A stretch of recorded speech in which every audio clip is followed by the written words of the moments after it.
Então, como eu tinha prometido a vocês, eu montei uma aula hoje, tá? Só com as dúvidas que vocês me mandaram, de matemática 1 e de matemática 2, tá?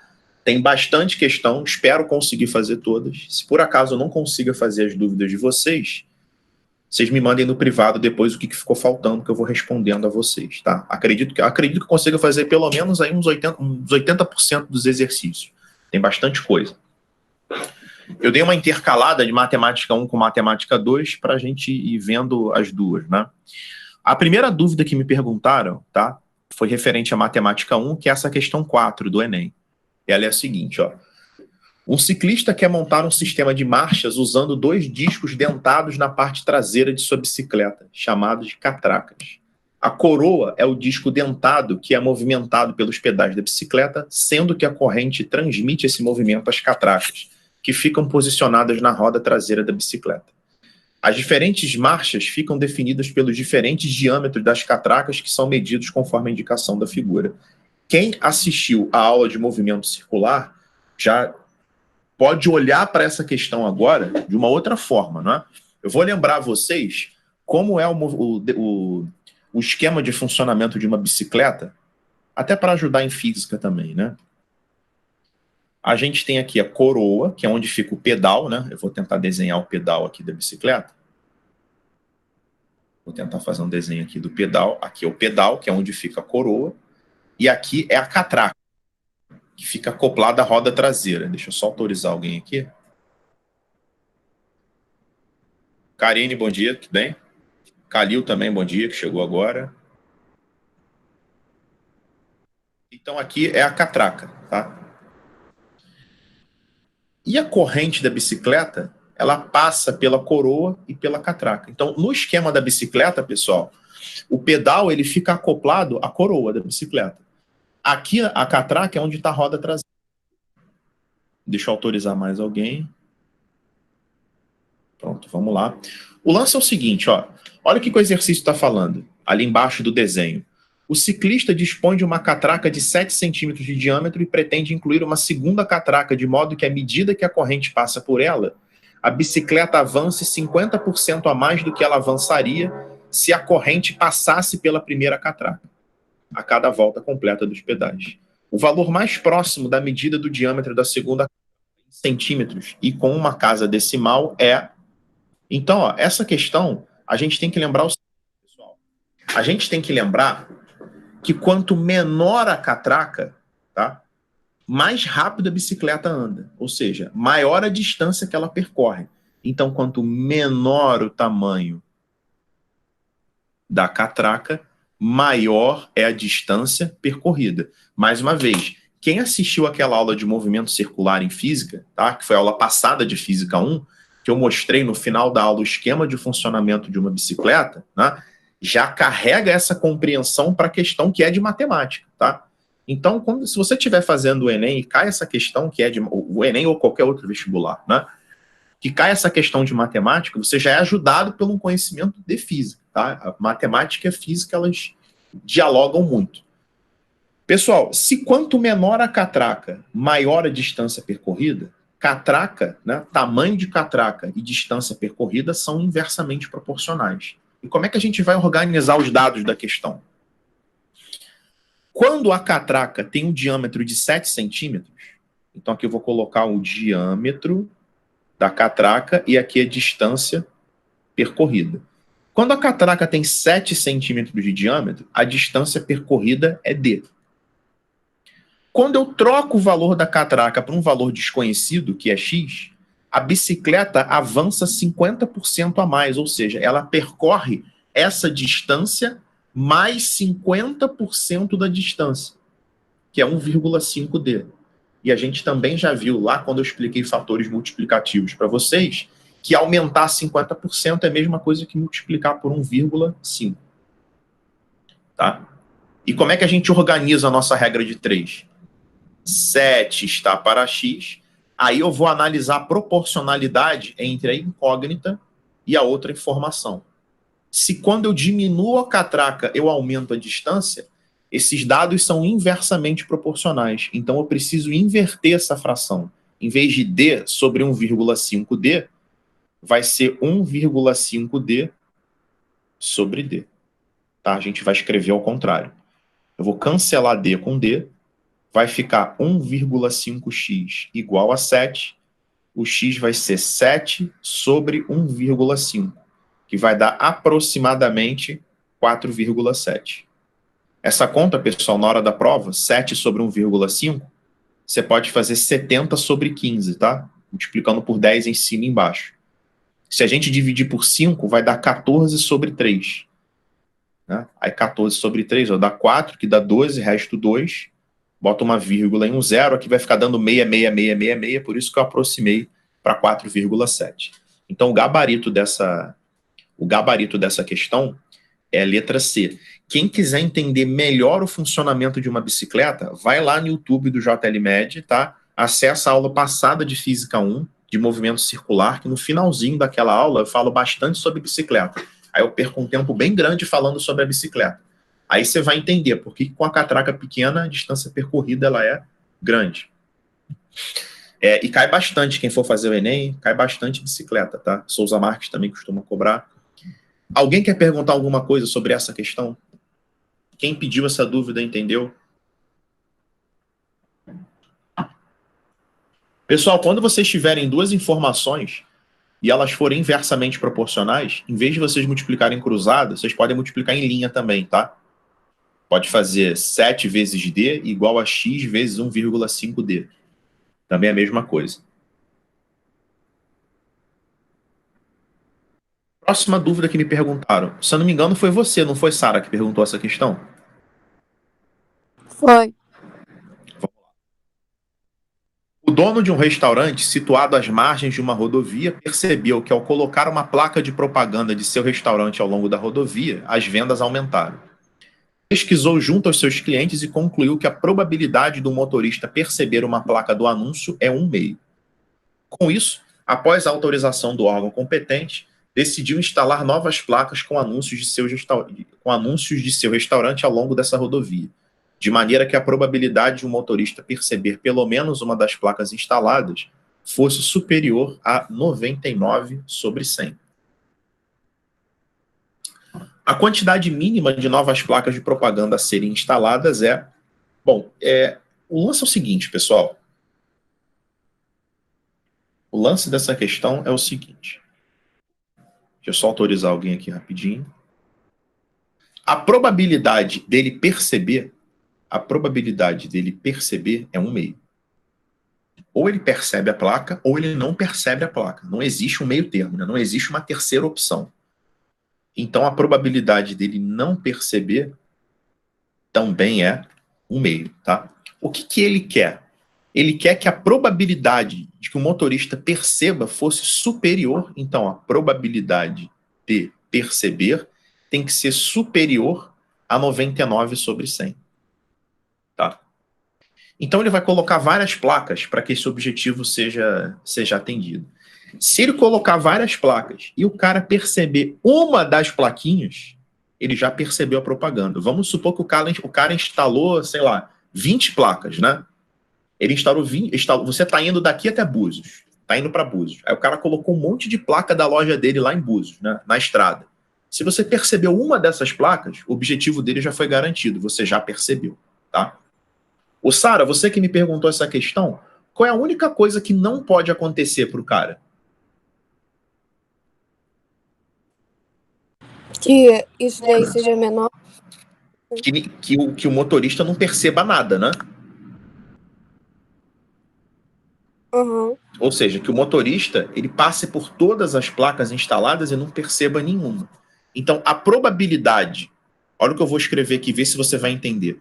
A probabilidade dele perceber pelo menos uma plaquinha é o total, que é 100%, menos a probabilidade dele não perceber as várias placas que ele vai instalar. Você consegue entender esse raciocínio? Sara? Oi, tô pensando. Esse monte de não aí dele não tem a ver com a porcentagem aí, não, que ele botou? Esquece a porcentagem por enquanto, depois a gente vai substituir o valor. Eu só quero que você entenda o raciocínio, que a probabilidade dele perceber é o total menos a probabilidade dele não perceber nenhuma das placas. Você quer ver? Eu vou desenhar uma estrada aqui para ilustrar o problema. Está aqui a estrada. Aí ele instalou uma placa aqui, aqui, aqui, aqui e aqui. Ele instalou 5 placas, né? Aí ele está com um carrinho aqui nessa direção. Se ele perceber essa, não perceber, não perceber, perceber e perceber, atendeu ao problema? Quem instalou a placa ficou satisfeito? Aí tem que fazer a conta, mas acho que não. Não, sim. Então é isso que eu queria saber, se você tinha entendido o problema ou não. Ó, o problema fala o seguinte: a probabilidade do motorista perceber o anúncio é 1/2, certo? Aham. Então, dele não perceber o anúncio também é 1/2, beleza isso? Sim. O que o cara que instalou a placa quer? O que o dono da empresa quer? Que você perceba pelo menos uma das placas, né? Porque olha o que está pintado aqui, ó, a probabilidade do motorista perceber pelo menos uma das placas, tá? É isso que o dono da empresa quer, que você que está dirigindo o carro, pelo menos enxergue uma. Então, essa situação que está descrita aqui, atende ao exercício? Atende. Você enxergou pelo menos uma placa aqui? Enxerguei, porque eu fiquei presa nesse 99. Quando eu fiz, eu botei meio. Esquece o número por enquanto. Você precisa entender o raciocínio, depois a gente coloca os números, tá? Entendi. Ele tem que ver pelo menos uma e ele viu 3. Isso. O que não pode acontecer aqui é quando ele não percebe nada, né? Uhum. Certo? Isso aqui é o que é proibido. Isso aqui é proibido. Você concorda que, fora esse caso proibido, o resto todo atende ao problema? Sim. Entendeu isso? Entendi. O total de probabilidade não é 100%, que é 1? Uhum. Então, se eu pegar o total, que é 1, e tirar esse caso proibido, eu vou conseguir calcular todos os casos que interessam ao problema. Entendeu? Entendi. Eu vou botar meio, ele vai. Por isso que eu coloquei total menos o que não pode. Esquece o número por enquanto. Se você... Ó, isso vale para todos vocês. A preocupação de vocês tem que ser primeiro o raciocínio. Depois que vocês tiverem o raciocínio certo, é só encaixar os números. Aí é o menor dos problemas. Você entendeu o que está escrito aqui? Que a probabilidade de perceber é 1 menos o que não pode? Entendi. Então agora a gente vai colocar a conta. Ó. Ele quer que essa probabilidade, ó, ou seja, ele quer que isso aqui, 1 menos. Ó, a probabilidade de não perceber é 1/2 elevado a n, porque eu não sei quantas placas foram colocadas aqui. Eu tenho n placas. Isso tem que ser superior a 99 sobre 100. Entendeu a equação agora? Agora sim, quando eu fiz, eu achei que era meio vezes N maior do que 99 sobre 100. Não, é elevado, porque por causa desse raciocínio, tá? A probabilidade de você perceber é isso aqui. Tá? É 1 menos o que não pode. Ela tem que ser superior a 99 sobre 100. A probabilidade acaba aqui, agora é álgebra, agora a gente vai fazer conta, tá certo? Entendi. Agora vamos fazer as contas que estão envolvidas aqui. Vai ficar menos 1/2 elevado a n. Eu vou passar esse 1 para o outro lado, tá? Vai ficar 99 sobre 100 menos 1. Vai ficar menos 1/2 elevado a n. Pessoal, aqui se fizer MMC dá 100 sobre 100, tá? Aí vai ficar menos 1 sobre 100. Quando a gente multiplica uma inequação por menos 1 dos dois lados, o sinal da desigualdade inverte. Então a gente vai ficar com isso aqui. 1 elevado a n dá 1. 2 elevado a n menor do que 1 sobre 100. E aí, pessoal, eu tenho feito isso algumas vezes. Eu expliquei para vocês o seguinte: se numa desigualdade, tá, você quiser trocar o denominador de lugar com o numerador dos dois lados, ou seja, virar as duas frações de cabeça para baixo, você precisa trocar mais uma vez o sinal da desigualdade. Então vai ficar 2 elevado a n maior do que 100. Aqui a gente não vai achar o n, porque a gente precisaria de logaritmo para isso, né? A gente vai encontrar qual é o maior inteiro que é superior a 100. Só você ter conhecimento das potências de 2, tá? Se você fizer o n igual a 7, vai ficar 2 elevado a 7, que dá 128. É a primeira potência de 2 maior do que 100. Por isso que a resposta é que o N é igual a 7. Você precisa de 7 placas para que esse objetivo seja atendido.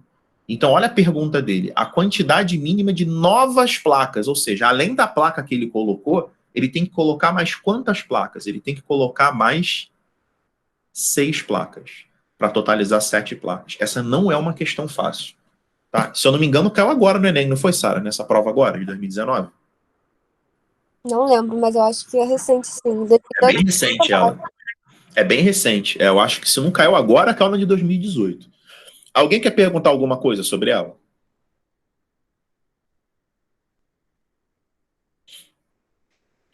Então vamos tocar o barco. Inara, foi você essa aí, não foi?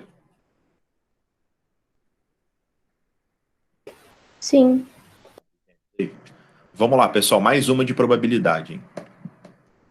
Uma senhora acaba de fazer uma ultrassonografia e descobre que está grávida de quadrigêmeos. Qual é a probabilidade de nascerem 2 meninos e 2 meninas? Então, uma senhora acaba de fazer uma ultrassonografia e descobre que está grávida de quadrigêmeos.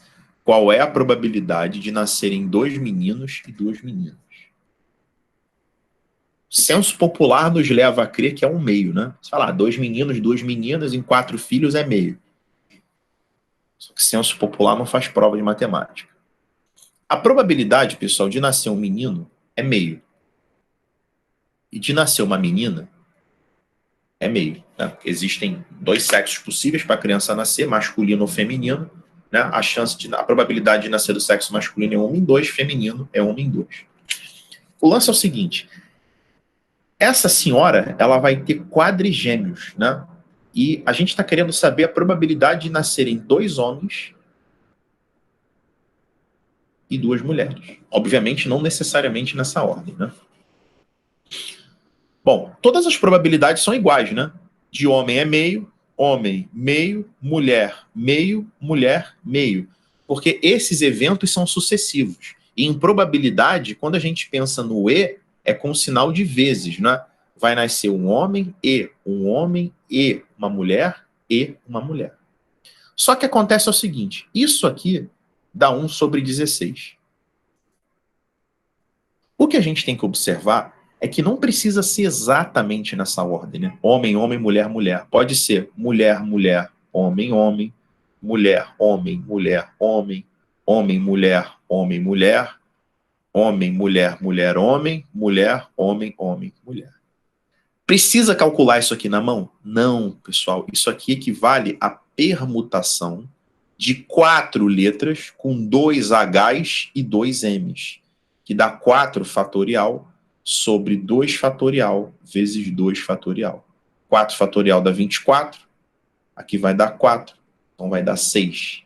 Então você tem que multiplicar isso aqui por 6. Vai ser 6/16, 3/8. Inara, entendeu? Você que pediu essa questão? Entendi. Onde é que você se enrolou nela?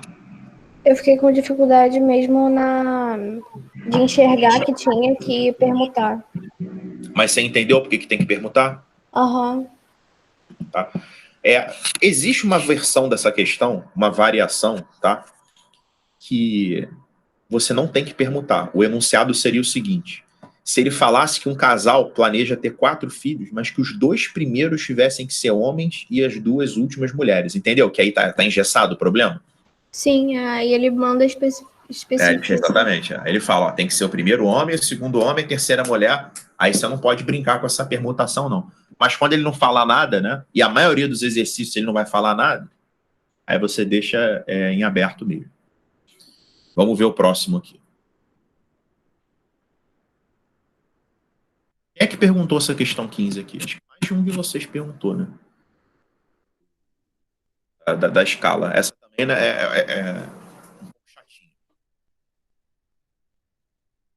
Uma empresa de comunicação tem a tarefa de elaborar um material publicitário de um estaleiro para divulgar um novo navio, equipado com um guindaste de 15 metros de altura e uma esteira de 90 metros de comprimento.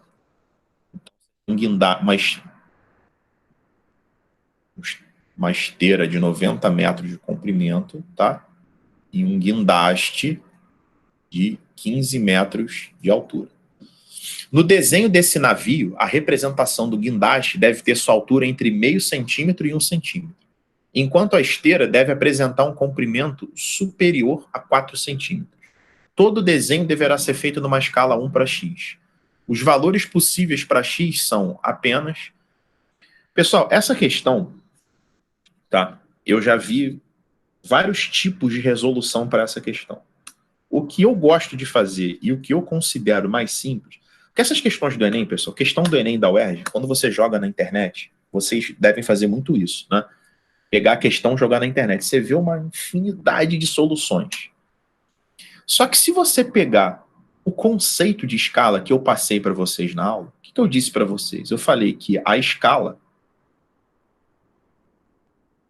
é a medida do desenho sobre a medida real. Tá? Isso também quer dizer, pessoal, que o desenho, que eu vou chamar o desenho de D, tá? Para não ficar escrevendo desenho, e vou chamar real de R. Isso quer dizer que a medida do desenho é a medida real vezes a escala. Chamando a escala aqui de R. Tá? Se você pegar a medida real, aplicar a escala, né? Vamos supor que algum de vocês aí tenha 1,70 m, tá? Botar em centímetros, 170 centímetros. Se você pega o teu tamanho real e quer se desenhar numa escala 1 para 100, é só você multiplicar pela escala 1 para 100. Você vai encontrar o tamanho do desenho. Você vai ter que se desenhar com 1,7 centímetros. Por quê? A sua representação em escala, ou seja, a sua maquete, não é? Se você está usando a proporção 1 para 100, é o teu tamanho, que é 1,70 m, 170 centímetros, vezes a escala. Aí vai dar o tamanho do seu desenho. Então vamos usar esse conceito, tá? Vamos usar esse conceito aqui, que o desenho é o tamanho real pela escala. Então ele fala,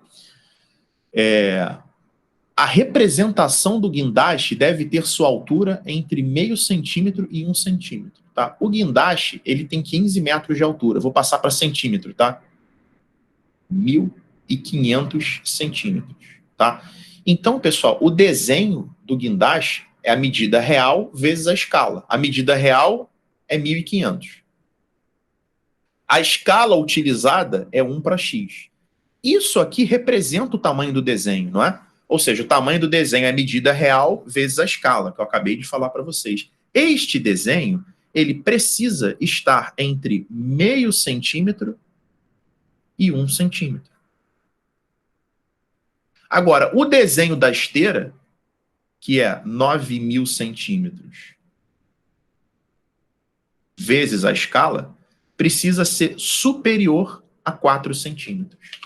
É assim que a gente organiza essa questão, tá? Escrevendo que o desenho é a medida real pela escala. Aí a gente vai escrever literalmente o que o exercício está pedindo, né?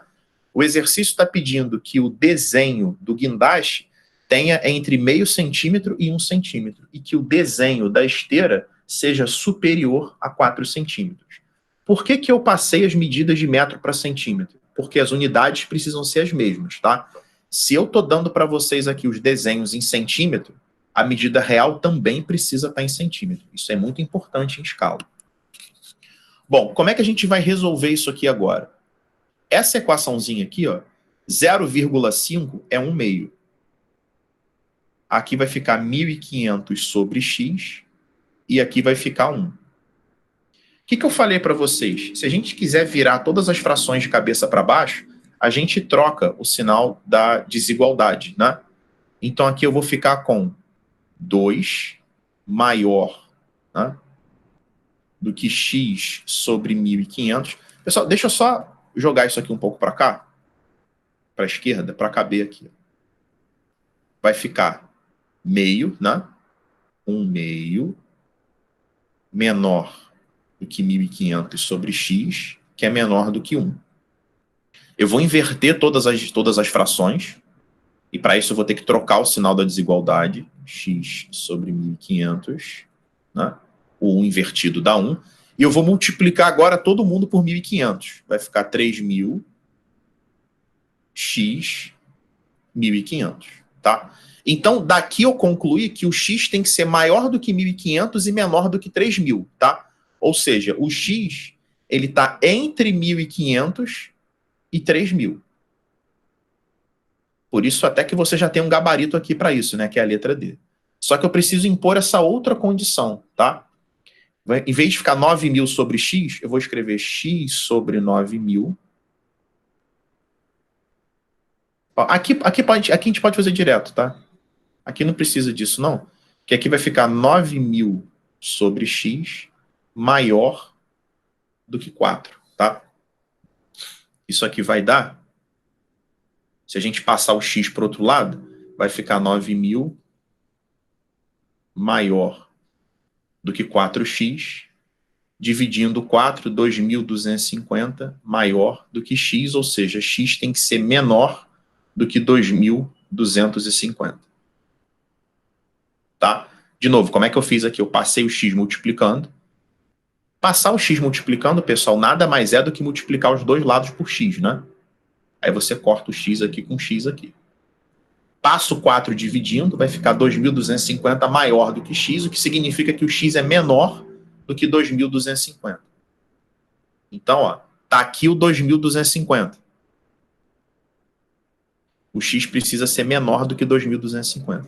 Então, a resposta que é incomum, ou seja, a interseção dessas respostas, é entre 1.500 e 2.250, que é a letra C. Por isso que o gabarito aqui é letra C de casa. Onde é que está a compreensão dessa questão? Onde é que está o entendimento dela? Está aqui e está aqui. Acabou ficando um pouco apertado porque eu aproveitei mal o espaço aqui da questão. Era para ter escrito isso um pouco mais em cima. Alguém ficou com dificuldade na conta? Quer que eu refaça alguma dessas contas? Eu refaço, que ficou apertado. Quem é que me pediu essa questão 15? Eu, Tainá. Quem pediu a questão entendeu que eu fiz aqui? Entendi. Tá? Mas não é uma questão simples também, não. Isso aqui eu vou salvar, tá, pessoal? Vocês não precisam copiar, não. Eu vou salvar esse PDF aqui que a gente está... Esse PowerPoint que a gente está fazendo, né? E vou colocar lá na plataforma. Então vai estar com todas as resoluções. Número 20. Os consumidores de uma loja, essa é de probabilidade, tá? Os consumidores de uma loja podem concorrer a brindes ao fazerem compras acima de R$100. Para isso, recebem um cartão de raspar no qual estão registradas as 23 letras do alfabeto em 5 linhas. Ao consumidor, é informado que cada linha dispõe as seguintes letras em ordem. Na linha número 1 tem A, B, C, D, E. Na 2, F, G, H, I, J. Na 3, a que vocês estão vendo. Na 4 e na 5. Só para a gente não ficar falando à toa as letras aí que vocês já estão visualizando. Observe um exemplo desses cartões com as letras ainda visíveis, tá? Então esse aqui é o cartão sem estar tampadinho. Para que um consumidor ganhasse um secador, teria que raspar o cartão exatamente na palavra como indicado abaixo. Ou seja, ele tem que raspar exatamente as letras da palavra secador. Só que ele está falando o seguinte: considere um consumidor que receba um cartão para concorrer a um ventilador.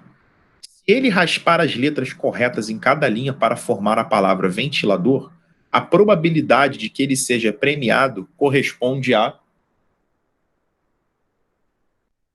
Vamos lá, pessoal.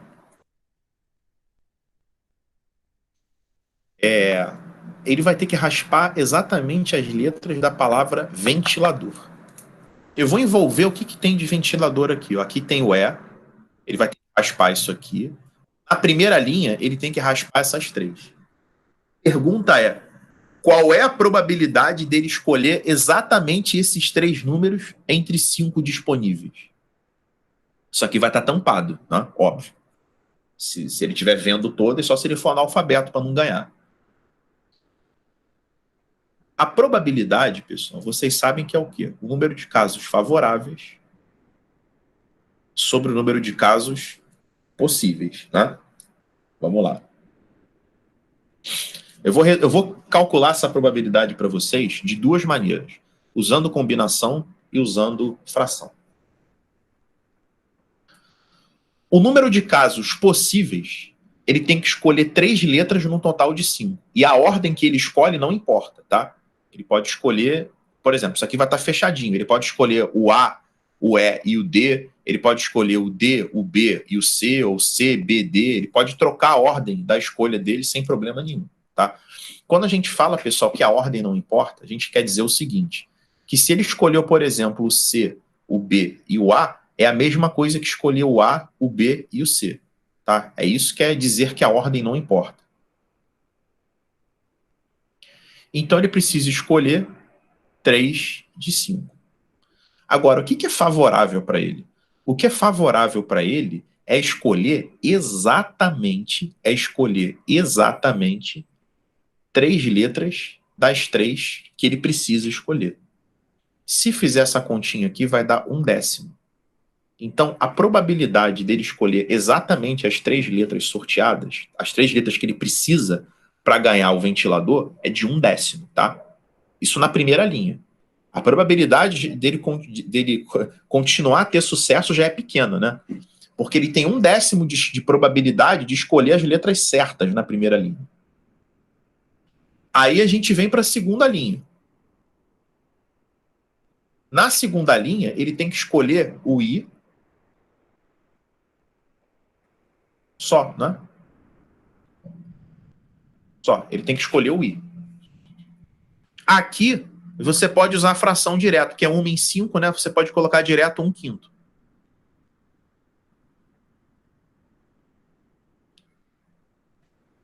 Aqui ele tem que escolher o O, o N e o L. De novo, tá? É igualzinho a primeira linha, então não vou refazer a conta, eu já sei que dá 1/10. Aqui, ele tem que escolher o R e ele tem que escolher o T. Então vamos lá, pessoal. O que é possível? Ele escolher 2 de 5. O que é favorável? Ele escolher 2 das 2 que ele precisa escolher. Isso aqui também vai dar 1/10, por coincidência. E aqui ele precisa escolher o V, que é 1 em 3. É 1/3, tá bom? Pessoal, só para... Por exemplo, essa primeira aqui, esse primeiro 1/10, eu poderia achar de outra forma também, sem usar combinação. Eu poderia fazer assim, ó. Primeiro eu preciso... Para escolher a primeira letra certa, né? Eu tenho 3 letras num total de 5. Aí vamos supor que eu escolhi a primeira letra certa, que foi o D. Depois eu tenho 2 letras num total de 4. E depois eu tenho uma letra num total de 3. Se você fizer essas continhas aqui, ó, você vai cortar 3 com 3, 2 com 4, vai dar 1/2, você vai chegar no mesmo 1/10, tá?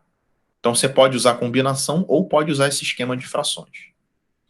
Só que o lance é o seguinte, o que eu preciso fazer com esses números que eu achei? 1/10, 1/5, 1/10, 1/10 e 1/3. O que eu preciso fazer com eles? Para ele ganhar, ele tem que acertar a primeira linha, e a segunda, e a terceira, e a quarta, e a quinta. Então ele precisa acertar todas essas simultaneamente. Então a gente tem que multiplicar todo mundo. Se fizer essa continha aqui, dá 1 em 15 mil. Ou seja, se ele, em média, se ele tivesse 15 mil cartões desses, ele só ia conseguir ganhar ventilador em um deles. Essa é a real dificuldade desse joguinho, tá? Por isso que a resposta é 1 em 15 mil, letra A. Quem perguntou essa questão entendeu o raciocínio? Sim, eu tinha marcado letra B. Eu só não lembro o que eu fiz, porque eu apaguei. Entendeu o que eu fiz? Entendi. Vamos para a próxima. Quem é que perguntou essa questão dos sócios da fábrica? Eu. Sara? Você sabe. Quem falou eu? Eu, Sara. Quem falou eu? Você me fode. Vamos lá. É porque, na verdade, eu não vejo vocês. A única coisa que eu olho aqui para a tela do computador é o PowerPoint. 3 sócios resolveram fundar uma fábrica. O investimento inicial foi de R$1 milhão. E independente do valor que cada um investiu nesse primeiro momento, resolveram considerar que cada um deles contribuiu com 1/3 do investimento inicial. Vamos anotar isso aí. Então, aqui no início, eles investiram R$1 milhão. Cada um dos sócios, que eu vou chamar de A, B e C, investiu 1/3, né? 1/3 de 1 milhão não dá exato. Eu vou aproximar para 333 mil. O certo seria 333.333,33. Seria você colocar isso aqui, né? Então, cada um investiu isso. Cada um investiu isso aqui. Que ou você pode colocar, em vez de 333.333 bananada, você pode colocar 1 milhão sobre 3. Não tem problema nenhum. Cada um investiu isso aqui. 1 milhão sobre 3. É até mais correto, porque a gente não trabalha com aproximação. Algum tempo depois, o quarto sócio entrou para a sociedade e os 4 juntos investiram mais 800 mil na fábrica. Então, ó, você teve aqui um novo investimento. Vamos colocar aqui, novo investimento, que foi de 800 mil. E agora entrou um sócio D, não é? Então, você tem o sócio A, B, C e D. E o investimento que eles fizeram aqui, né, de 800 mil, ou seja, cada um, né, colocou 1/4 desse valor. Cada um colocou 200 mil na empresa. Quando venderam a fábrica, nenhum outro investimento havia sido feito. Os sócios decidiram, então, dividir o montante de 1 milhão e 800 obtido com a venda de modo proporcional à quantia total investida por cada sócio.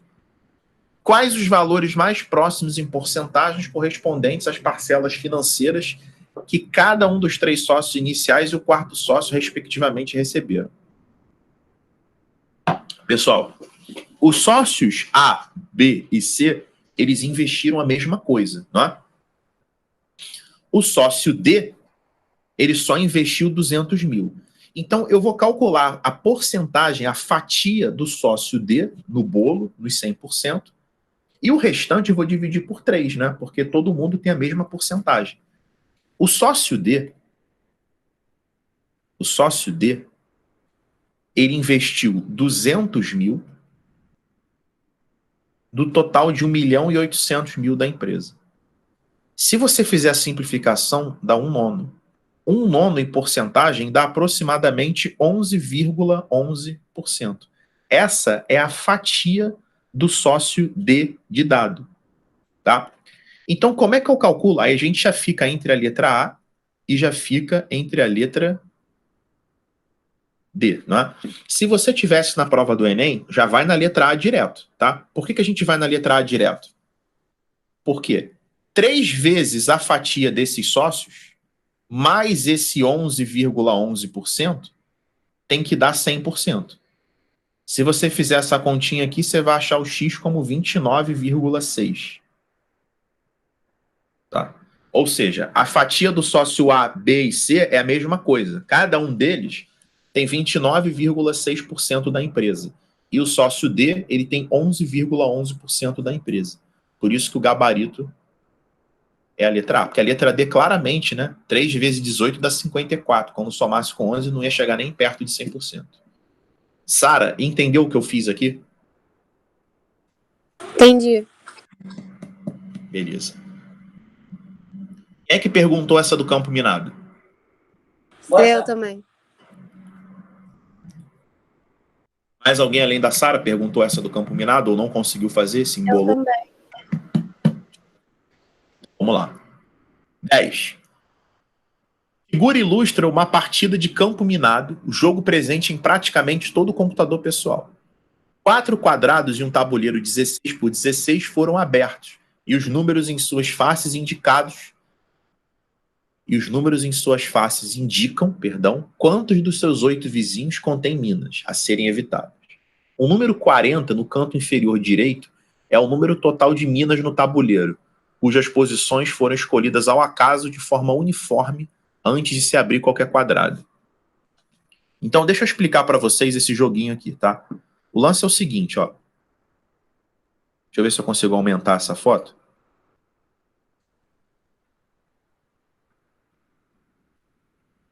Diminuir um pouquinho aqui. Pronto. Vou botar assim, que acho que tá dando para enxergar. O lance é o seguinte, pessoal, desse jogo. Quando você tem no jogo de campo minado, e é isso que o enunciado está tentando explicar, é óbvio que quem já jogou campo minado vai ter uma compreensão muito melhor, não vai nem precisar ler o enunciado. Esse número 1 aqui, tá? Ele indica que tem uma mina nos 8 quadrados vizinhos. Quem são os 8 quadrados vizinhos? São esses aqui, ó. Deixa eu pegar uma caneta vermelha. São esses aqui, ó. Ou seja, ele fala... Porque o vizinho do 1 pode ser esse. Ele indica que nesse quadradão que eu isolei aí, tem uma mina. Esse número 2, ele indica que nessa região aqui tem 2 minas, tá? Aqui, nesse 4, ele indica que nessa região aqui tem 4 minas. E aqui que nessa região tem 3 minas, tá? É assim que funciona o jogo do campo minado e é isso que ele está tentando explicar, né? Ele fala que os números indicam quantos dos seus 8 vizinhos contém minas, tá? Então, se você reparar, cada quadrado desse numerado, ele tem 8 vizinhos, tá? E esse número indica quantas minas tem aqui. Pessoal, esse problema, se você calcular a probabilidade de ter mina em P, Q, S e T, ele fica bem simples. Por quê? A probabilidade de ter uma mina no ponto P, ó, o ponto P é um ponto, né? Ó, tem 2 minas aqui, certo? Eu tenho 2 minas em 8 quadrados possíveis. Então, a probabilidade de ter uma mina no ponto P é 2 em 8. A probabilidade de ter uma mina no ponto Q é 1 em 8, porque ele diz que eu tenho uma mina distribuída entre esses 8 quadrados, né? Ou seja, a chance de dar M aqui se eu clicar no ponto Q é 1/8. A chance de estourar, de você perder aqui perder o jogo. O S já é mais enrascado, né? Porque eu tenho 4 minas em 8 espaços. Então a probabilidade de ter uma mina em S é 4/8. E a probabilidade de eu ter uma mina em T 3/8. Alguém não entendeu essas frações? Alguém não conseguiu compreender por que eu fiz o cálculo dessas... Ah, não, cacete. Por que eu fui fazer isso? Pronto. Quem me perguntou essa questão, entendeu esses 4 cálculos que eu fiz? Sim. Tá. Agora eu vou para a parte difícil do problema, que é o R, né? Porque, por enquanto, porque a pergunta do exercício é: em sua próxima jogada, o jogador deverá escolher dentre os quadrados marcados com as letras P, Q, R, S, T, um para abrir, sendo que ele deve escolher aquele com a menor probabilidade de conter uma mina, tá? Por enquanto, quem tem a menor probabilidade de conter a mina é o Q. Então, se fosse para chutar alguma coisa aqui, ou você vai chutar o Q ou R, né? Pelo menos esse problema aí, se você fosse chutar, já tinha 50% de chance de acertar. Agora eu vou calcular a probabilidade de ter uma mina em R. Pessoal, o lance é o seguinte, agora que vem o pulo do gato da questão. A probabilidade de ter uma mina em R é um ponto qualquer do tabuleiro. Eu não tenho a menor informação sobre quantidade de minas na vizinhança dele. Então, R é um ponto aleatório. O ponto R poderia estar aqui, poderia estar aqui, poderia estar aqui, ou seja, poderia estar em qualquer lugar fora desses quadrados vermelhos que eu isolei, tá? Então, o R é um ponto qualquer do tabuleiro. Eu já sei a posição de 10 minas. Tem 4 por aqui. Ó, vamos supor que tem mina nesses pontos aqui. Ó. Tem 3 aqui. Tem uma minazinha aqui. e tem 2 minazinhas aqui. Essas 10 bolinhas azuis, essas 10 minas azuis, eu já sei onde elas estão. Só que o meu jogo, ele tem 40 bombas. Eu só sei a posição de 10. As outras 30 estão por aí. Estão fora desses quadrados vermelhos, né? Então eu tenho 30 bombas distribuídas. Agora eu preciso ver quantos são esses quadrados que estão fora da região vermelha. Se esse tabuleiro ele é 16 por 16, ele tem 256 quadradinhos. Menos... Gente, cada quadrado vermelho desse tem 9 quadradinhos, né? 9, 18, 27, 36. Então, a probabilidade de ter uma mina em R vai ser 30 sobre 220. Isso significa que existem 30 bombas nos outros 220 quadradinhos. E como R é um ponto qualquer desse jogo, né? Fora dessas regiões pré-determinadas, a probabilidade de ter uma mina em R é 30 em 220, ou seja, é 3 em 22. Alguém não entendeu esse 3 em 22? Porque essa é a parte difícil do problema. Entendeu, Inara, esse 3 em 22? Sim. Agora a gente tem que comparar 1/8 com 3 em 22, né? Eu vou comparar 1/8 com 3 em 22. Pessoal, tem 2 maneiras. Se vocês tiverem que comparar na hora da prova frações, para ver quem é a fração menor, quem é a maior, existem 2 maneiras. Ou você divide o numerador pelo denominador, ou você faz o MMC. O MMC é entre 22 e 8. Se você dá 88, tá? 88 dividido por 8 dá 11. Aqui vai dar 4, aqui vai dar 12. Então, 12/88 é maior do que 11/88. Tá? Ou seja, a probabilidade do Q ainda assim é menor que a do R.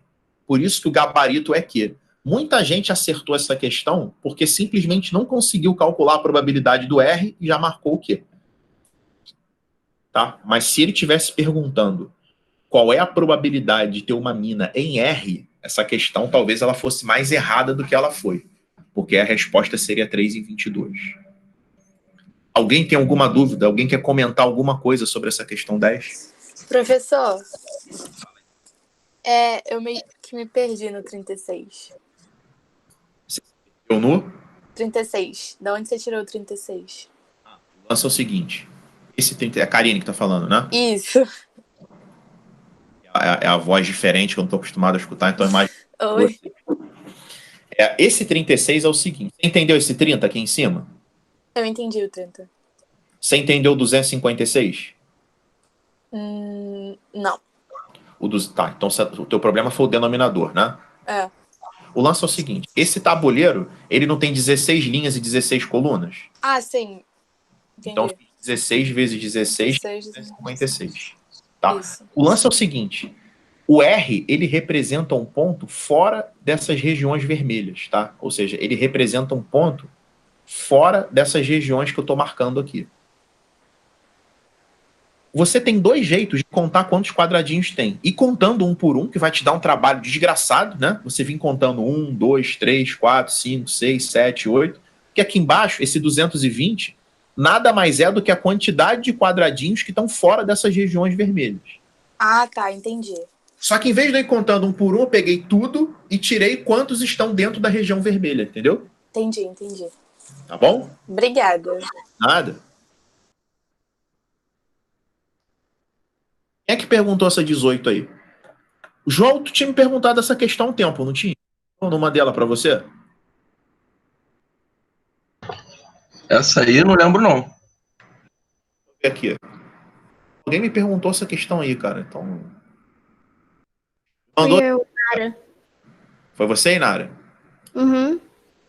Alguém me perguntou essa parada aí. Tava na cabeça que tinha sido o João, mas vamos lá. Tô ficando maluco. 18. Uma urna contém uma bola branca 4 bolas pretas e X bolas vermelhas, sendo X maior que 2. Ó, quem vai fazer a prova da Unigran Rio, a Unigran Rio adora esse tipo de questão, hein? Que eu vou fazer agora aqui.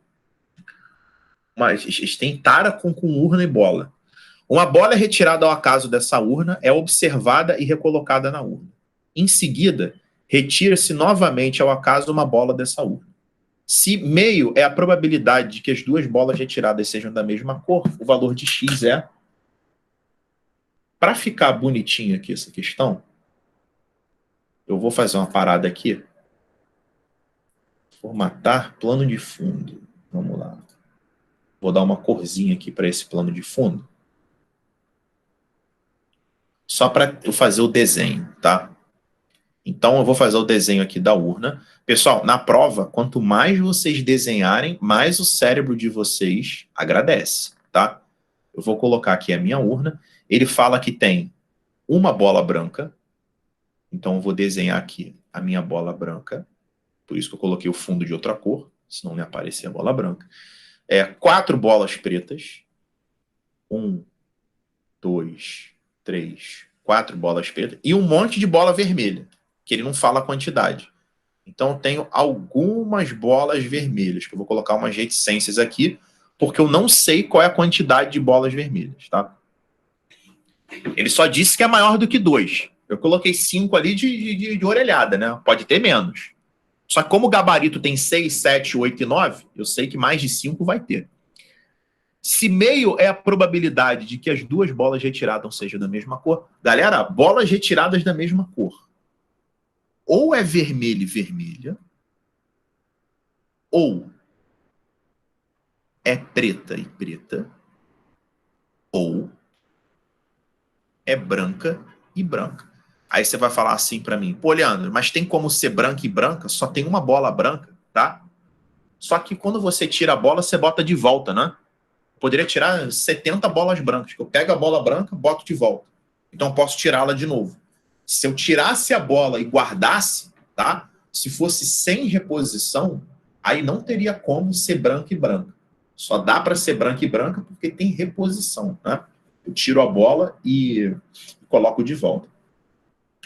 Pessoal, eu tenho um total aqui de X mais 5 bolas. Por que eu tenho um total de X mais 5 bolas? Porque eu tenho 4 pretas, uma branca e X vermelhas, né? Se somar tudo, dá X mais 5. Então, qual é a probabilidade de eu sacar uma bola vermelha nessa parada aí? Eu tenho X bolas vermelhas em X mais 5. Qual é a probabilidade de eu tirar uma bolinha preta? Eu tenho 4 pretas em X mais 5. E qual é a probabilidade de eu tirar uma branca? 1 em X mais 5. Isso aqui que eu escrevi no espaço ali da questão são as probabilidades individuais de você tirar uma bola preta, uma bola branca e uma bola vermelha. Agora a gente vai colocar isso lá no problema. O exercício está dizendo que a probabilidade disso aqui acontecer, vermelha, vermelha, ou preta, preta, ou branca, branca, é meio. Vermelho e vermelha, pessoal. Se a vermelha é X sobre X mais 5, é só multiplicar isso aqui por ele mesmo, ou seja, é só elevar ao quadrado, né? Porque vai ser X sobre X mais 5 vezes X sobre X mais 5. Ou soma, não é? Preta sobre X mais 5. Ou a branca,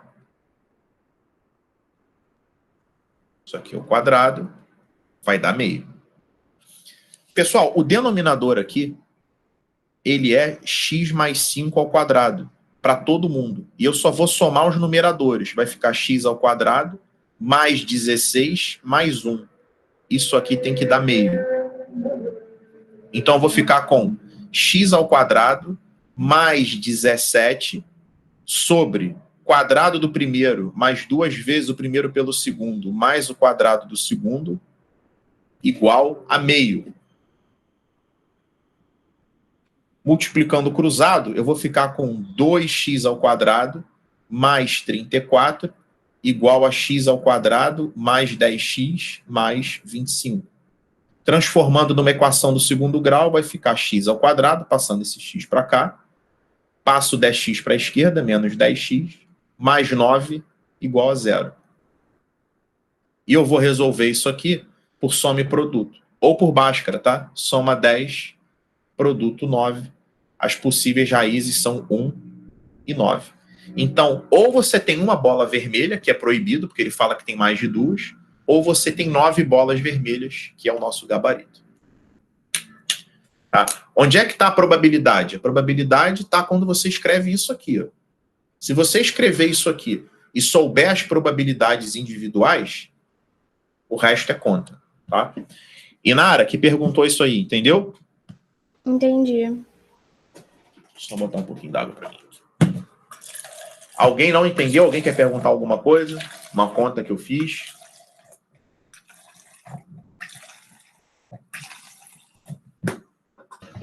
Ô, Leandro, explica de novo aqui o denominador x mais 5, que eu me perdi na hora. Você entendeu essas probabilidades individuais aqui em cima ou não? Sim. Entendi. Então você entendeu o x mais 5. Você não entendeu, você não entendeu isso aqui ao quadrado? Não, porque o x seria as bolas vermelhas, certo? Certo. O 5 foi o número que tu escolheu? Não, são 4 bolas pretas e uma branca. O x mais 5 Tá. isso, É tudo, mais né? isso, mais é tudo, entendeu? É o total de bolas. Entendi. A gente tem isso aqui, ó, x mais 5 bolas. Faltou um parêntese aqui para ficar mais claro. Senão tá parecendo que é x mais 5 bolas. Que significa a mesma coisa, né? Mas o total é x mais 5, beleza? Tá, tranquilo, entendi. Então vamos para a próxima.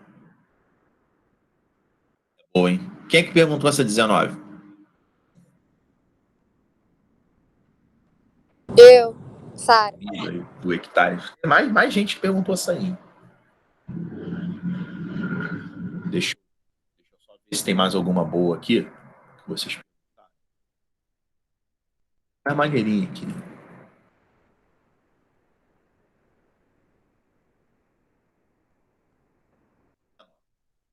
O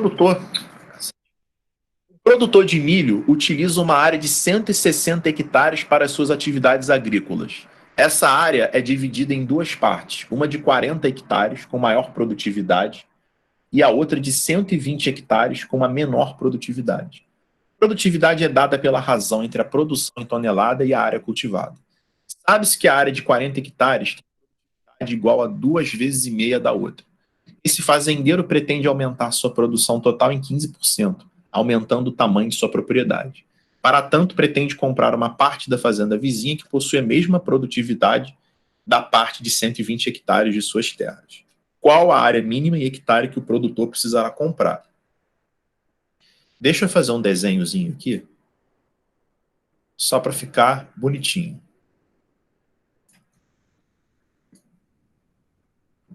Só para ficar legalzinho aqui. Não, já sei o que eu vou fazer. Aqui vai ser a área de 40 hectares, tá? Que tem uma determinada produtividade. E aqui eu vou colocar a área de 120 hectares, que tem uma outra produtividade. Tem uma produtividade diferente. Vou colocar de outra cor aqui. Então, a produtividade eu vou chamar de K. E a produção eu vou chamar de Pzão, tá? Para não ficar chamando tudo de P, para não confundir. Essa área menorzinha, que tem 40 metros quadrados, ela tem uma produtividade que vale 2,5 vezes a produtividade desta área de 120 metros quadrados, tá? Ou seja, pessoal, se a produtividade dessa área vale K, a produtividade dessa aqui vale 2,5 vezes K. Porque a produtividade da área menor é 2,5 vezes maior do que a produtividade da área maior. Né? Com isso, a gente consegue calcular a produção. Porque ele fala, né, no exercício que a produtividade, ó, cadê? Ele fala o que é, não? A produtividade é dada pela razão, ou seja, é a divisão entre a produção e a área. Então, a produtividade é a produção sobre a área. Ele deixa bem claro que existe essa relação aqui. Então, o que eu vou fazer? Né? Para calcular a produção dessa área que eu vou chamar de 1, eu vou usar essa razão, né? Ou seja, a produtividade, que é 2,5K, é igual à produção da área 1 sobre a área, que é 40. De onde eu concluo que a produção da área 1 vale 100K. Então, eu produzo aqui 100 vezes a produtividade. Eu não faço a menor ideia da produtividade, nem preciso saber. Na área 2, a produtividade é a produção na área 2 dividido pela área, que é 120. Então, a produção na área 2 dá 120K. Ou seja, a área 2 consegue produzir um pouquinho mais, né? Deixa eu só diminuir um pouco aqui, porque eu quero fazer um... Senão não vai caber no meu espaço. Bom, então, a produção total, pessoal, a produção total é a produção na área 1 mais a produção na área 2, que dá 220K.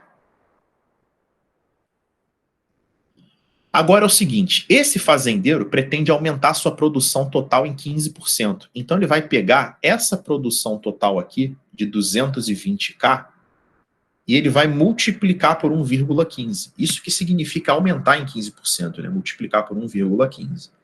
Isso aqui vai dar 253K. Ou seja, a produção ela vai sofrer um aumento de 33K, onde K é a produtividade. E, para tanto, ele pretende comprar uma parte da fazenda vizinha que possui a mesma produtividade dessa área azul aqui, de 120 hectares. Né? Na verdade, não é nem metro quadrado, é hectare, tá? Mas agora já era. Depois eu troco. Então, pessoal, ó,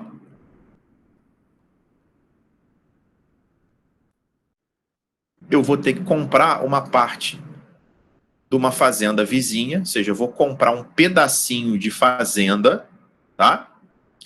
Esse pedacinho de fazenda, ele vai ter a mesma produtividade, tá? Ele vai ter a mesma produtividade dessa área azul, e aqui, se eu preciso ter um aumento de 33K na produção, esta pequena área aqui, a produção dela tem que ser, deixa eu apagar aqui porque não vai dar. A produção dela tem que ser de 33K. Né? Se ela tem uma produtividade K, é óbvio que a área aqui vai ter que ser 33 metros quadrados. Né? Porque a produção da área 3 precisa ser 33K. E a produtividade, que é K, é igual à produção, que é 33K, sobre a área. Aqui, naturalmente, a área vai dar 33. Caso aqui é hectare, né? Como eu coloquei em metro quadrado, agora já era. Mas deixa eu trocar aqui, que o certo é hectare. Né? Vou colocar hectare bonitinho aqui. H, H, H. Quem perguntou essa questão aí? Leandro, eu não entendi por que que a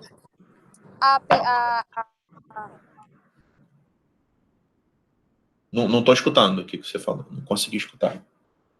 ai, Tá cortando o teu áudio, Sara. Gente, eu só vou pegar o carregador do notebook rapidinho, tá? E vou ao banheiro. E aí eu tiro a tua dúvida, Sara. Aí eu vou deixar vocês olhando para a solução um pouquinho.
Sara, teu áudio melhorou aí?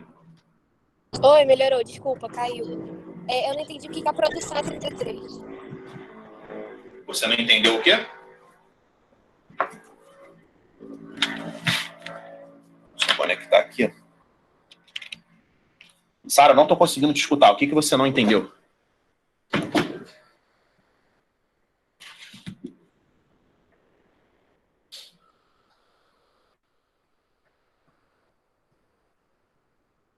Sara, escreve no chat aí, porque eu não tô... Tá. Ah, beleza. Por que a produção é 33, né? O lance é o seguinte, ó. Aí você depois me dá o ok lá. A produção total é 220k. Essa é a produção total. Tá? Eu somei a produção 1 com a produção 2. O exercício fala... Vai que tem um débil mental passando de moto que tá fazendo barulho. Ele fala que a produção tem que aumentar em 15%. O que é aumentar em 15%? É você pegar a produção total, que é 220k, e multiplicar por 1,15.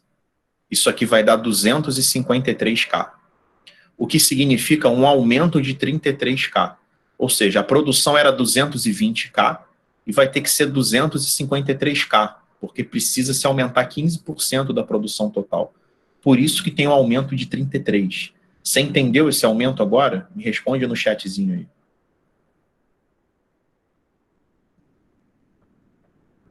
Beleza. Tenta falar aí, não tá?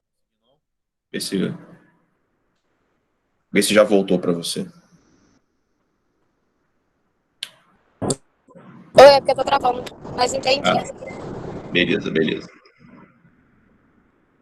Mais alguém quer perguntar alguma coisa aqui, pessoal? 19?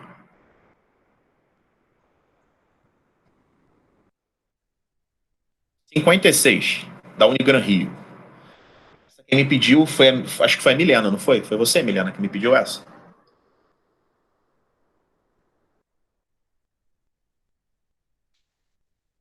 Foi. Então vamos lá. 56. Pedrinho tem 8 anos e ganhou da sua avó R$135. Ele queria comprar o brinquedo que custava 140.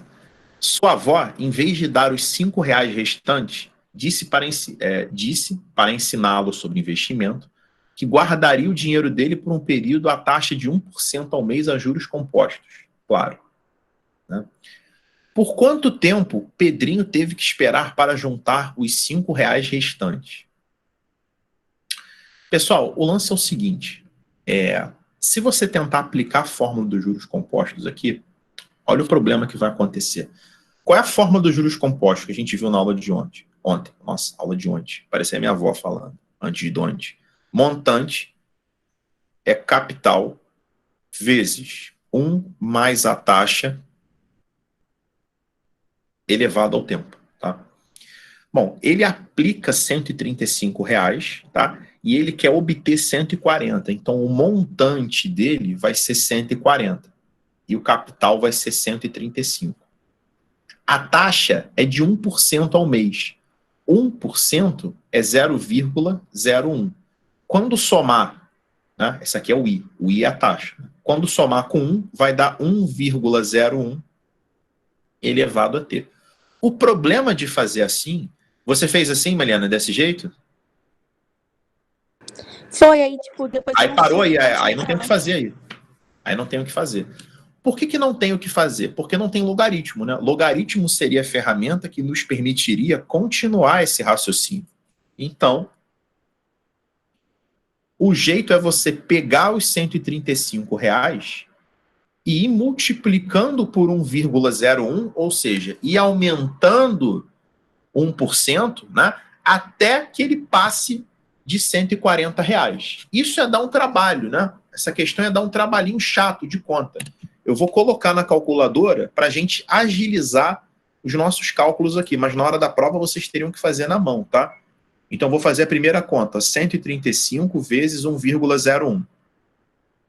Vai dar R$136,35. Aí não deu, vou multiplicar por 0,1 de novo. Vezes 1,01. Deu 137,71. Aí vou multiplicar de novo. por 1,01. Vou apagar isso aqui. Peraí. Vou explicar de novo. Por 1,01. Vai dar 139,09. Agora eu vou pegar o 139,09 e vou multiplicar de novo por 1,01. Agora vai. Aí passou R$ 140,48. Tinha que ficar fazendo conta chata, infelizmente, né?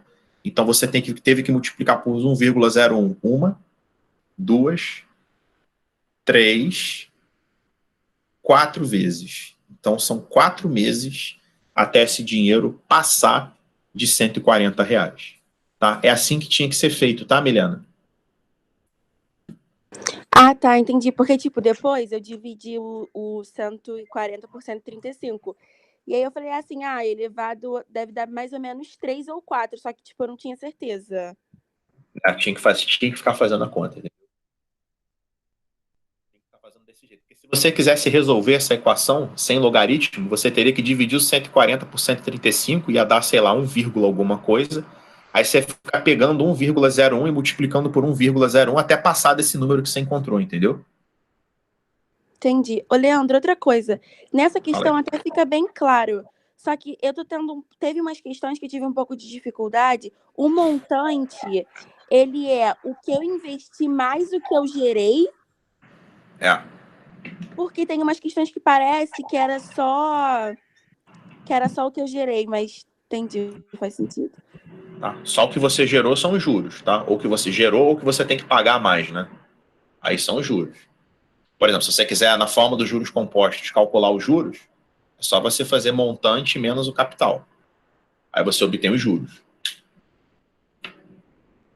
Ah, tá, entendi. Tá bom? Montante é o valor final, capital é o valor inicial. Fica mais claro assim. Tá bom? Tá bom, obrigada. Vamos para a próxima.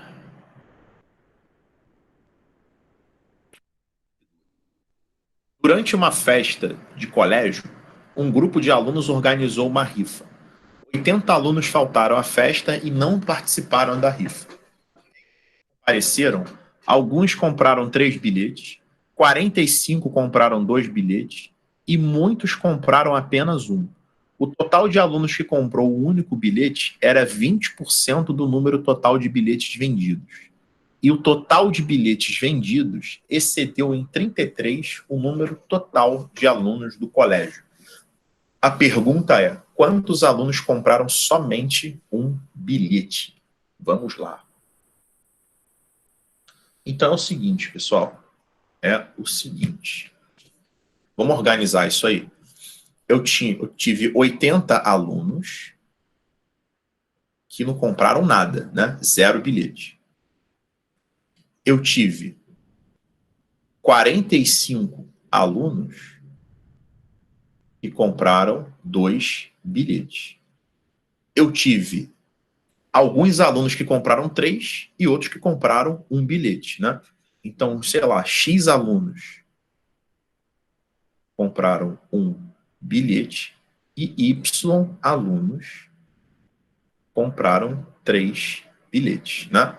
Então, 80 alunos faltaram à festa, e entre os que compareceram, alguns compraram 3, 45 compraram 2 e muitos compraram apenas 1. Quando ele fala alguns e muitos, eu não sei, é X e Y. Tá? Agora vamos às informações do problema. O total de alunos que comprou um único bilhete, era 20% do total de bilhete. Pessoal, total de alunos que comprou um único bilhete é X, né? X é 20% do total de bilhetes vendidos. Quantos bilhetes foram vendidos? Se eu tenho, vou botar aqui em cima o total de bilhetes vendidos, tá? Se eu tenho X alunos comprando um bilhete, eu tenho X mais 90 mais 3Y. Esse é o total de bilhetes vendidos. Então foi X mais 90 mais 3Y. Essa é a primeira equação desse trecho aqui que eu destaquei de azul.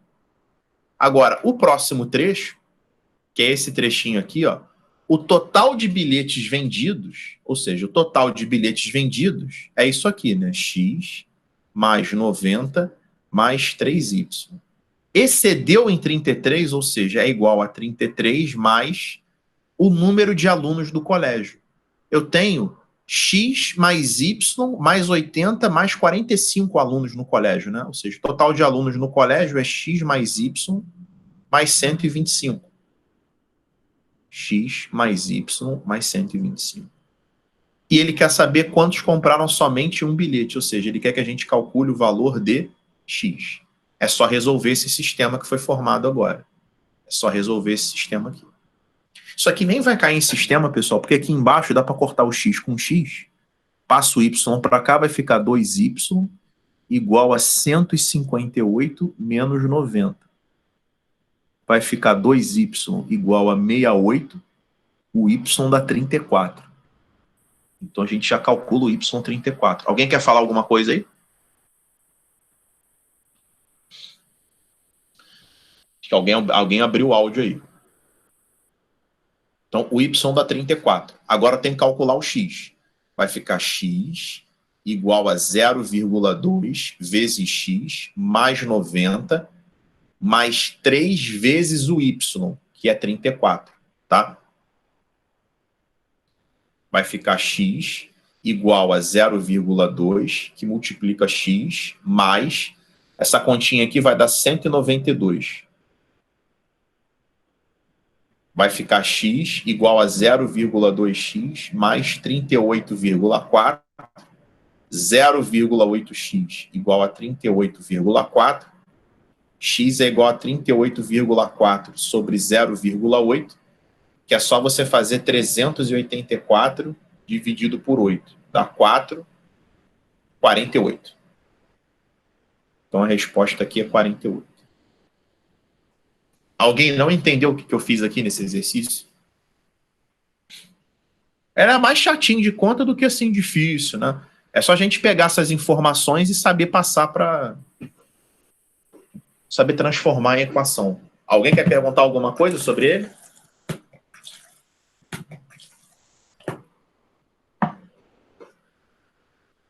Como o nosso tempo está acabando, deixa eu pegar o exercício que eu quero fazer de proporcionalidade.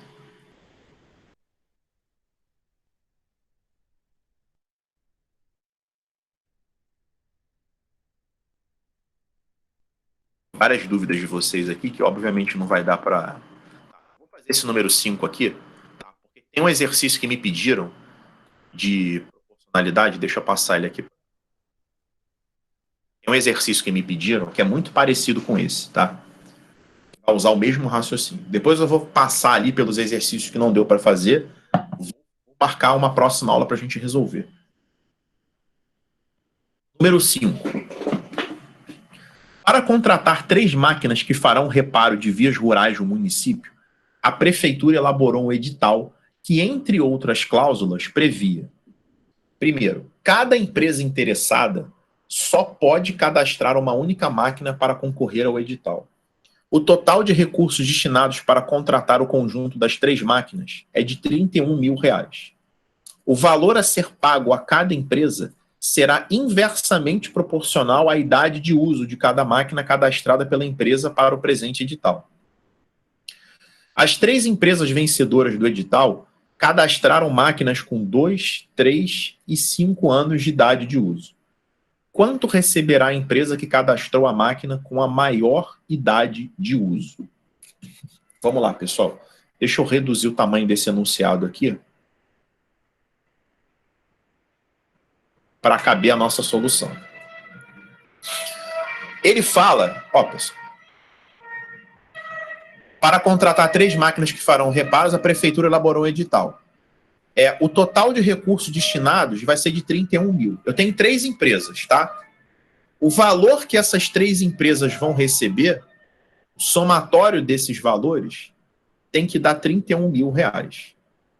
Só que ele falou que o que cada empresa vai receber é inversamente proporcional à idade, tá, das máquinas, né? As três empresas cadastrarão máquinas com 2, 3 e 5 anos de uso, e o valor a ser pago é inversamente proporcional à idade de uso. Ou seja, quanto maior a idade de uso, menor o valor a ser pago. Tá? Como é que a gente vai dizer isso para o problema? Se eu quero dizer que x, y e z são inversamente proporcionais a 2, 3 e 5, eu preciso escrever que 2x é igual a 3y, que é igual a 5z. Se eu quisesse escrever que eles são diretamente proporcionais, eu escreveria assim. Isso aqui é se fosse diretamente proporcional. Quando é inversamente proporcional, é multiplicando, tá? Então, na equação de cima, eu estou dizendo que o x é inversamente proporcional a 2, o y é inversamente proporcional a 3 e o z é inversamente proporcional a 5, porque duas grandezas que são inversamente proporcionais, elas se multiplicam, e diretamente proporcionais, elas se dividem, tá? Então, ó, como é que eu vou resolver essa equação? Ele está querendo quanto receberá a empresa que cadastrou a máquina com a maior idade de uso. Ele quer saber quanto é que a empresa Z vai receber. Né? Quanto que essa empresa vai receber? É só pegar aqui e escrever o X em função de Z e o Y em função de Z. Como é que a gente faz isso? Se você olhar esta igualdade aqui, a gente pode escrever que o Y é 5Z sobre 3. Agora, se a gente olhar para essa igualdade aqui, a gente pode escrever que o x é igual a 5z sobre 2. Então, agora vai ficar todo mundo em função de z. Vai ficar o x, que é 5z sobre 2, mais o y, que é 5z sobre 3, mais z igual a 31.000. Eu vou fazer o MMC aqui só desse lado, que dá 6, tá? Aqui vai dar por 3, vai ficar 15Z, mais 10Z, mais 6Z, igual a 31.000. Eu vou ficar com 31Z sobre 6, igual a 31.000. Aqui eu vou cancelar 31 com 31.000, vai dar 1.000. Multiplicando cruzado, a empresa Z ela vai receber R$6.000. Quem é que me perguntou essa questão 5 aí? Eu, Milena. Entendeu, Milena, o que foi feito aí?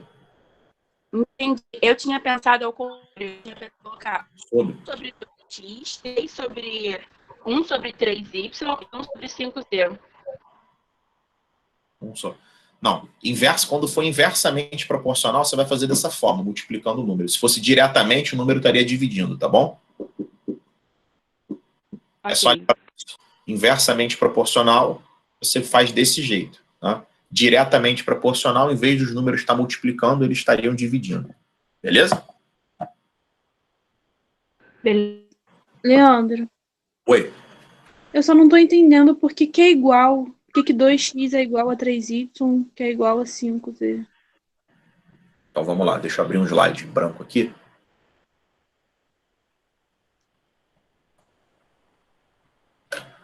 Vamos supor, se eu falo para você assim, ó, se eu falo para você que x inversamente proporcional a 2 é inversamente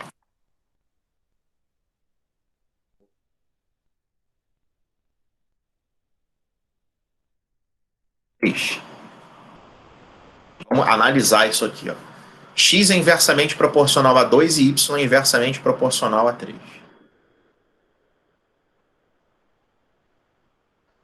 A gente tem que escrever dessa forma.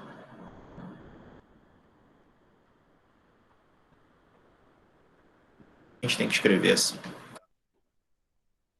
O lance é o seguinte. Foi Tainá que perguntou? Sim. Isso aqui, tá? Você pode dizer que é igual a uma constante de proporcionalidade K. Tá bom? Se você igualar isso aqui a uma constante de proporcionalidade k, e você calcular x e y em função de k, você vai dizer que 2x é igual a k, então x é k sobre 2. E você vai dizer que o 3y é igual a k, então o y ele é k sobre 3, tá? Isso significa o seguinte: a partir do momento que você escreve que o x é k sobre 2 e que você escreve que o y é k sobre 3, isso está querendo dizer, tá, que se o valor de k for constante, por exemplo, vamos imaginar que o valor de k, só para dar exato aqui, seja igual a 60. Tá? Quem é que vai receber um valor maior, x ou y?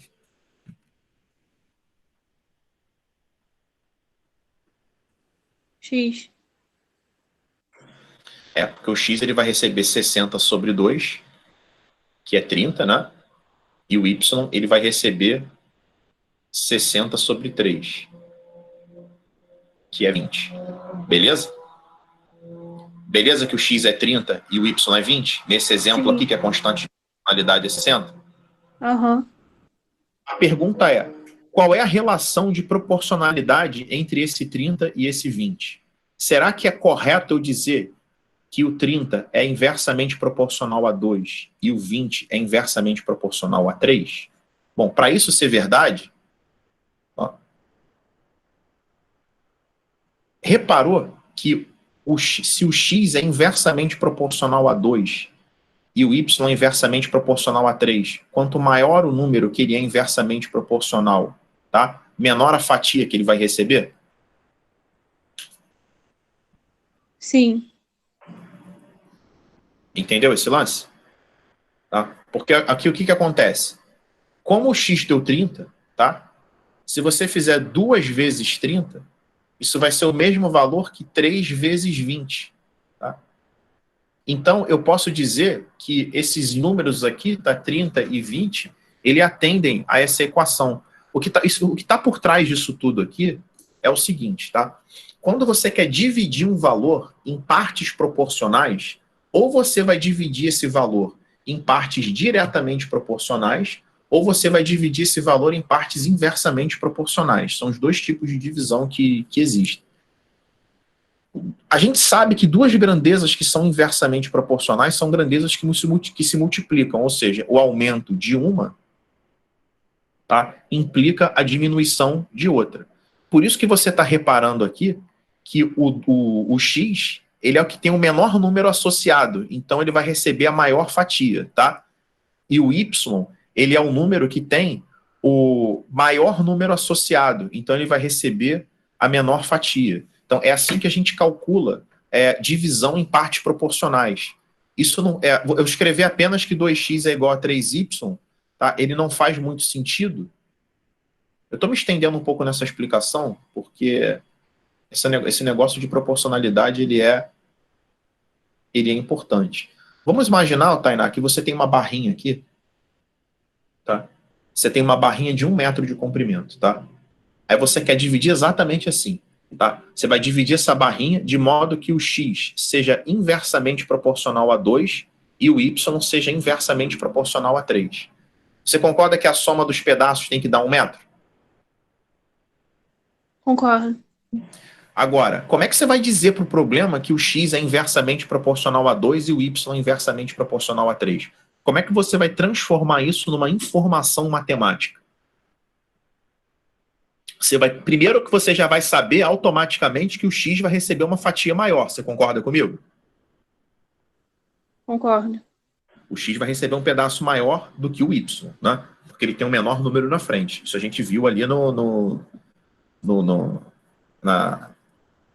a gente viu no que eu estava escrevendo ali anteriormente. Você vai dizer para o problema que eles são inversamente proporcionais usando a ideia de inversamente proporcional, que são números que se multiplicam. Então você tem que escrever exatamente isso aqui, ó, que 2x é igual a 3y. Se fosse diretamente proporcional, você diria assim, ó, a quantidade que o x vai receber está para 2, assim como a quantidade que o y vai receber está para 3. Você poderia dizer dessa forma. Beleza? Isso é diretamente. Aham, entendi. Ou seja, quem tem menos, recebe menos. Quem tem mais, recebe mais. Tá bom? Então, sempre faz isso. Quando o exercício for em divisão de partes inversamente proporcionais a um determinado número, é esse número vezes a primeira parte é igual ao outro número vezes a outra parte. Para finalizar, se eu tivesse que dividir essa barra aqui, tá? Deixa eu apagar essa informação. Deixa eu apagar essa informaçãozinha aqui. Se eu tivesse que dividir essa barrinha, tá? Em partes diretamente proporcionais a partes diretamente proporcionais a 2, 3 e 5, você quer dizer que a soma, né, você não está dividindo em 3 partes? A soma dessas 3 partes daria 1. E a primeira parte está para 2, assim como a segunda parte está para 3, assim como a terceira parte está para 5. Isso que é uma divisão em partes diretamente proporcionais. O que você está querendo dizer com essa igualdade? Você que está querendo dizer o seguinte, que quanto menor o número do denominador, menor a parcela que ele vai receber. E se fosse em partes inversamente proporcionais a 2, 3 e 5? Você ia escrever que 2x é igual a 3y, que é igual a 5z. Aqui, matematicamente, você está querendo dizer que quanto maior o número, tá, que está na frente, menor a parte que ele vai receber.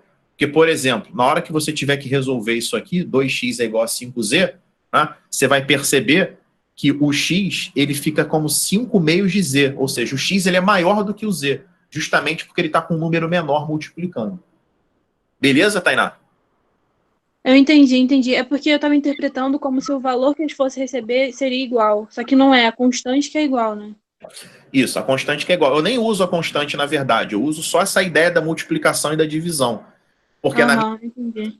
quando eu escrevo isso aqui, quanto maior, já que x é diretamente proporcional a 2, né? Ou seja, quanto maior o denominador, maior o numerador.